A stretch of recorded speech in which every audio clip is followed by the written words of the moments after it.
Ang BJMP po ba ay nakipag-coordinate na po ba ang DOJ, NBI, CIDG sa BJMP? Considering po na ang kaso ay sa RTC diyan sa Laguna, ano po, at usually po kung saan yung jurisdiction ng judge, doon siya ikukulong.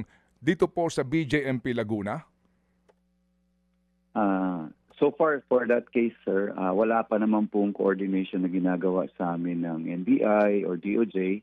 But the BJMP is always prepared sa ganyan. Nung nabalitaan nga din po namin na may charge na, ang pinakamalapit pong kulungan natin dyan is Santa Cruz District Jail. At most likely dyan po yan madedetain ang mga akusado po sa kaso na yan. We are also waiting coordination kasi we believe na may mga pending case pa po sila sa Batangas and other jurisdictions sa Laguna. At depende ho kung ano ang court order na lalabas, doon susunod lang ho kami kung saan ikukulong ang mga akusado.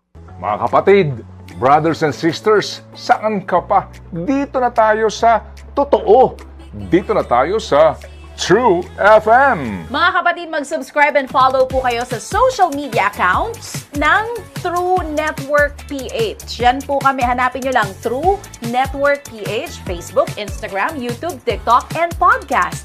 Mapa Apple or Spotify man yan, mahahanap nyo kami. Lahat ng mga napapanood at napapakinggan nyo po sa programa, nasa social media accounts namin yan. So paano mga kapatid? See you sa social media!